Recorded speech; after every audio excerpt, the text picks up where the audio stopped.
Welcome to the Localpreneur Show, a podcast dedicated to featuring community-based entrepreneurs, the principles they live by, and the success they're having making a difference in the world. Here's your host, Austin Kane.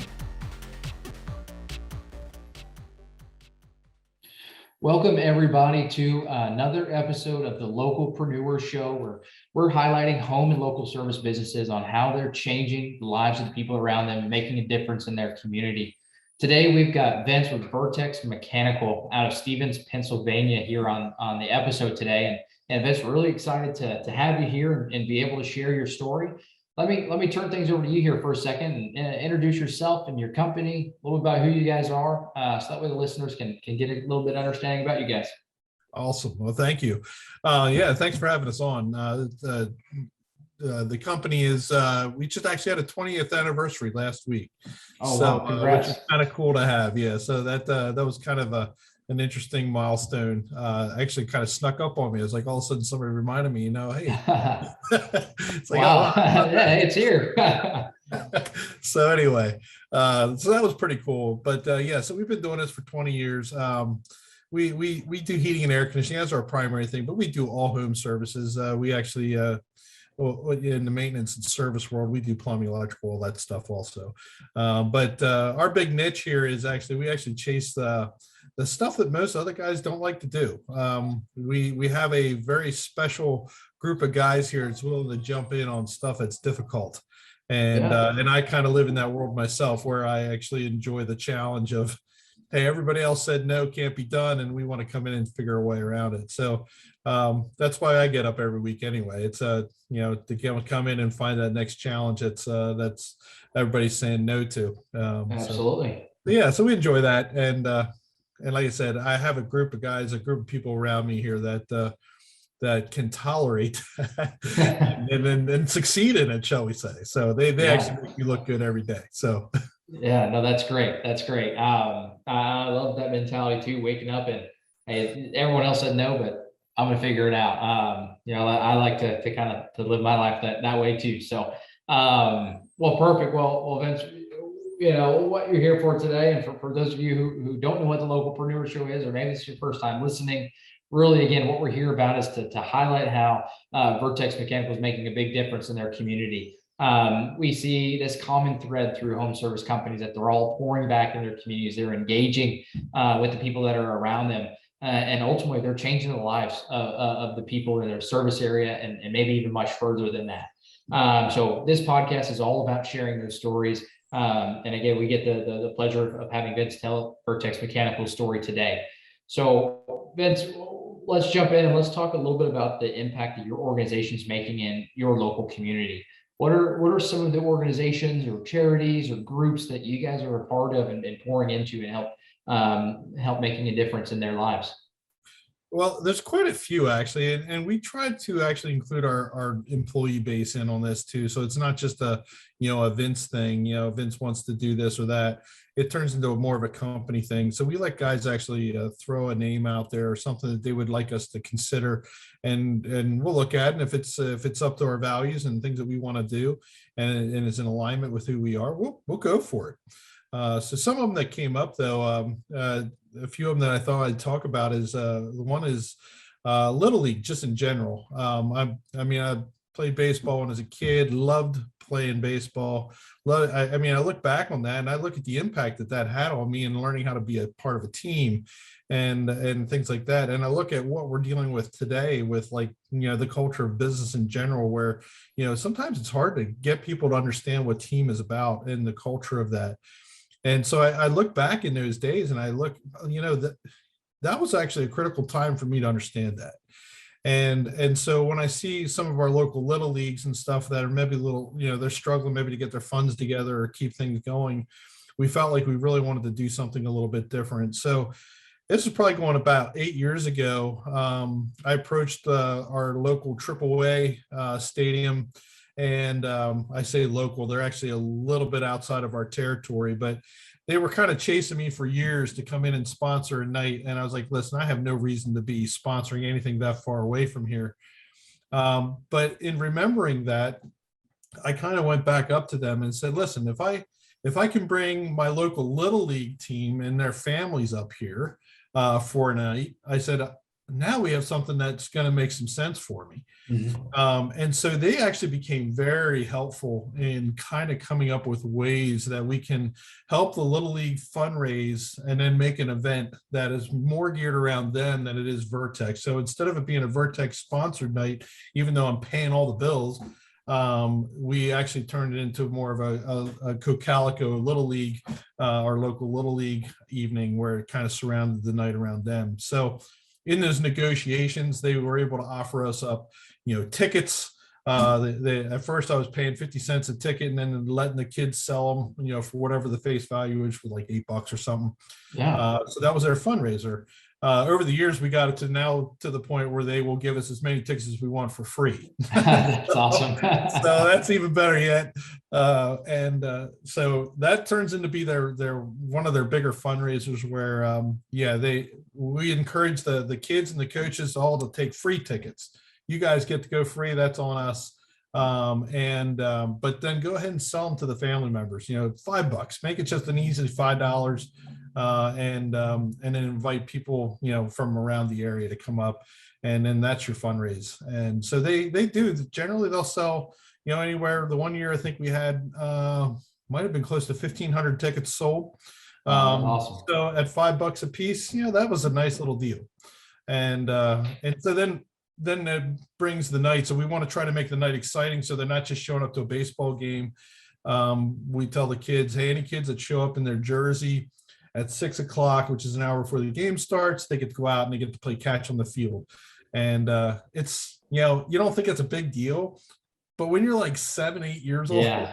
and you get to go out on that big field with all those people around, it's an exciting. Oh yeah. Oh, I bet. So we kind of worked that into the deal.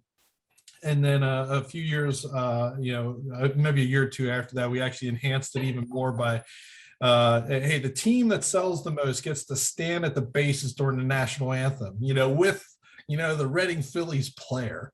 And it was like, oh, wow, that's really cool.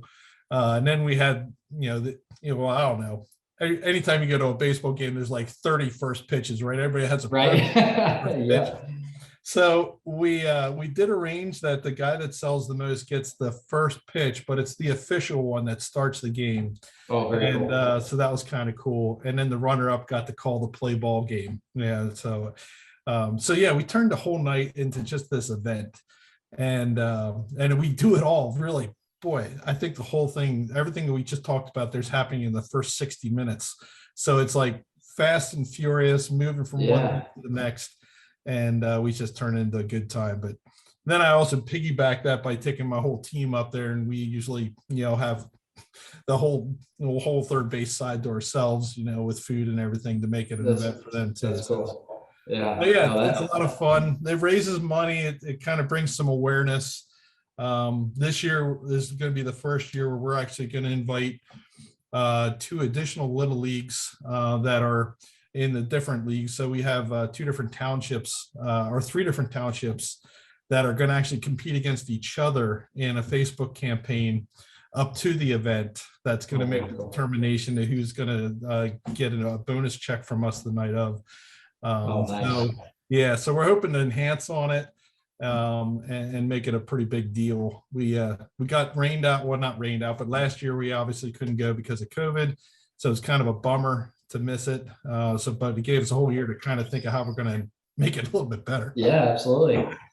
Yeah, no, that sounds, I mean, that sounds like an awesome time. I used to work for our local AA team here in Dallas. And just seeing the Little League nights that we had and the joy on the kids' faces, I can only imagine with all those extra things that you guys are throwing in that, I mean, it's a pretty special night for those kids. And to us and the parents and all that, it might just be a game, but for those kids, it's something, they remember for their whole lives, that they played catch on the field, or they got to throw the pitch out and or stand next to a player during the anthem, whatever it is. They're life-changing moments for those kids. So, that's a pretty big impact you guys are making in your community. And, not only are you taking them to a game and those things, but, it's bonding for the team, and they're, doing these campaigns and raising money. And so a lot of different aspects are going into this. So that's really cool. The story that you guys are pouring back into. We also had for the first, so we did our first one 8 years ago. And one of the kids that was a part of that 8 years ago actually just recently hit us up looking for like an internship. That's and I was cool. like, isn't that kind of cool? Yeah, full circle. So we'll see how that goes, but that's still the very early stages of happening. I mean, I think he's a senior this year. But anyway, so it was kind of cool to have that maybe come around.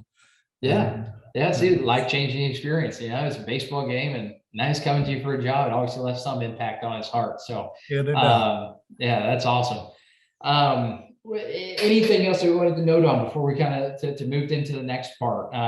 Or is that really it for, or not it, but, you know, kind of really the big story you wanted to share here today? Well, that's definitely one we've done annually. I mean, we had recently, this is probably about 2 years ago, I was brought in, like I said earlier, we kind of like to kind of come up with, we get invited on jobs that are kind of complicated and difficult to overcome. And a couple of years ago, we were brought into a job here locally, so 2 miles from our shop, where they were going to take an old dilapidated bar that was really turning into kind of a crack house kind of thing. And they wanted to turn it over and turn it into a mom's home for moms that are in transition for whatever reason. And the thing that was kind of cool about that is we were able to, first of all, come up with solutions that made sense. Because obviously they're watching their dollars. You got to build this thing. The whole entire thing is nonprofit. And we're trying to build the thing fully donated. And we were able to pull, you know, some of our manufacturers together and things like that to actually make that happen. And then we also had employees that were willing to step up and actually offer weekend time so that we weren't taking time out of the week or whatever. But we gave some of that too, when we had to. I mean, it was a pretty big project. But the fact that I saw my team kind of come together on that project to get it to the end at a very low cost and be able to push that out. That job completed about 1.5 years ago. And just the other day, I think it was just actually Wednesday, yesterday, I was able to talk to the director of that organization and just hear some of the impact of that, because they have, I think it's 12 or 13 apartments are in this for the transition aspect. And wow, to hear the stories of the people that passed through there in just a short amount of time, again, it's just like, wow, that just, yeah, it makes you feel good about what you do. There's times where you sometimes will do things, it's like, I don't know if that was really worth it. It doesn't seem like anybody appreciated it. Right. But then things like this where it's like, oh wow, yeah, that makes it worth it all. So yeah, you guys are definitely plugging into some big impactful parts of your community, you know, with kids and little leagues and mothers. And, you know, I think you guys are obviously on the right path to doing some great things and obviously changing a whole lot of people's lives, you know, within your local community. Vince, let's talk a little bit about some of the service work you guys do. You know, obviously you guys do a ton of jobs and a ton of calls, and you guys have been in business 20 years now. I'm sure you've come across a few of these stories. Say you got on a service call and you just saw that there was a dire need. There was maybe it was, you know, a single elderly person or a veteran or somebody who just lost somebody in their family, and you knew this work needed to be done. They didn't have the means to do it. And you guys stepped up to the plate in a big way. What's a story or a couple of stories you guys might have about a time that you guys provided some work at maybe little or no cost to somebody just because you knew it needed to be done?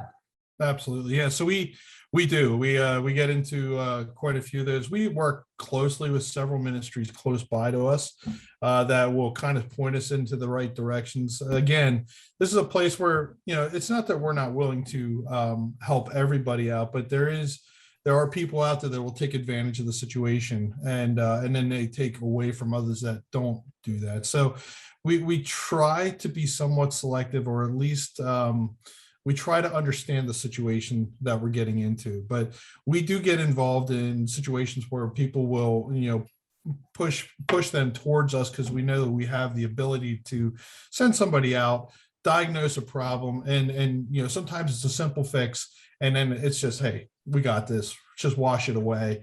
There's times where maybe a system needs to be replaced, which is a little tighter investment. And if they can't afford it, we're not walking away. I mean, it's Right. we got to do what we got to do. And again, it's not, we don't require this from our guys. I think it's just something that happens. But a lot of my guys will volunteer time. Like if it comes down to where I can get the equipment together and pull that stuff together at no cost, and all we're left with is labor, guys are willing to come in and take care of that part of it too.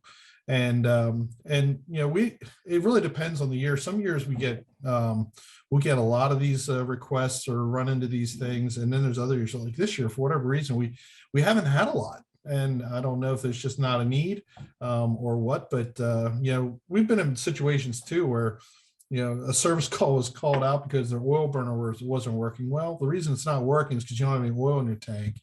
And then you sit there and you see that, wow, they don't have the money to put oil in their tank.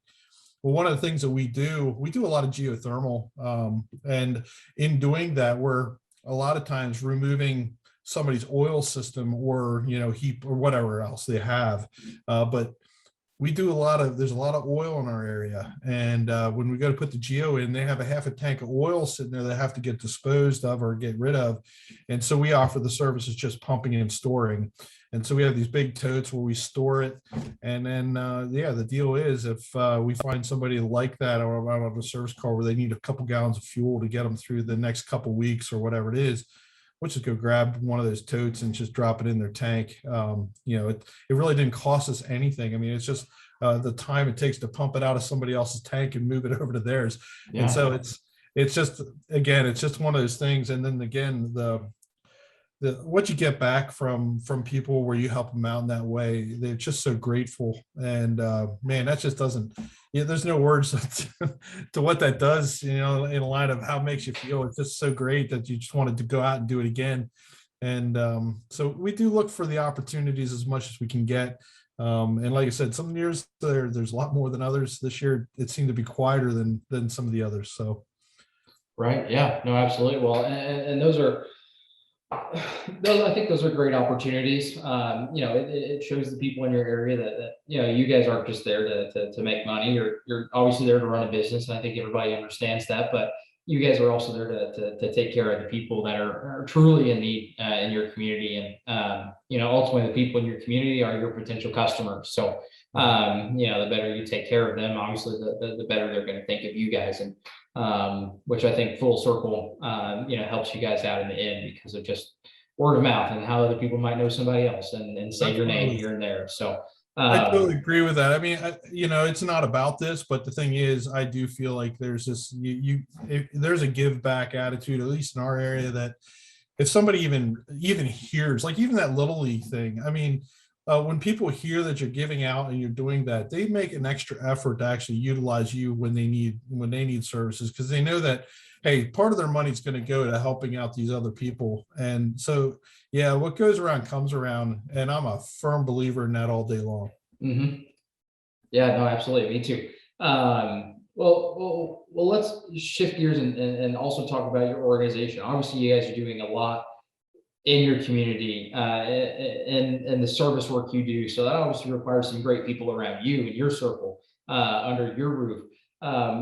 Let's talk about the organization on how it makes an impact also on the people that work for you. What are some of the things that you guys are providing them, the tools you're equipping them with, maybe helping them be better professionally or personally, and maybe even you've helped them so much somebody's gone off and started their own business from under your wings. I mean, tell us a little bit about your team and what impact you guys are making on them on a daily basis. Absolutely. So yeah, I'm a big culture guy. I believe in a strong culture way before I worry about talent, which puts me in a pretty good place when it comes to bringing individuals in. First of all, we're not necessarily looking for guys that have the background or whatever in HVAC. We're just looking for guys that really are here to work. They're here to have to understand how to serve each other and things like that. So what that does get me some individuals that are maybe unique a little bit in the fact that, first of all, if they're here, they never tried this before, they're already a person that is, oh wow, they're willing to step out and try something. And a few years ago, this is probably, maybe about 10 years ago, there was a guy that went to my dad's church. My dad's church was sponsoring a family that came from Nepal. And so the dad of the family, I guess you'll say, I mean, I think there was 8 or 9 people that came over together, and they were all living in one house. But the guy was kind of the breadwinner for the group. My dad just said if we'd have any place for him, just so he could make a couple bucks. And let's say, sure, why don't we bring him in? I mean, we need a warehouse guy. He doesn't speak English very well, but he'll learn. And so we did that. And not only did this guy learn, man, he was a very fast learner, to the point where it was actually a little scary. Like, he would do things he probably shouldn't have been. Right. I'll share a story about that in a second. But anyway, we brought him in, and he just very quickly, and oh my goodness, this guy was just a huge heart. He just wanted to do the best he could with whatever we gave him. And so within a few months of him taking on that warehouse job, we were like, why don't we send him out with one of the crews, and maybe he can be there for a helper. And my dad's like, well, he doesn't speak English really well. Why don't I take him under my wing, and he can kind of help me out? And so one day they were working in an electric panel, and he's there watching dad over the shoulder kind of thing. And dad had to go out to the truck or something. And when he came back in, this guy's like in this electric panel, like trying to put wires in breakers. And it's like he had no idea, that there's all kinds of stuff in there that could kill him. Yeah. But that's the kind of guy he was. He just wanted to learn. And so dad took the opportunity to explain to him that was not a safe thing to do. But needless to say, probably a couple years went by, him working as a helper, and then he came to me one day and he said, I want my own truck.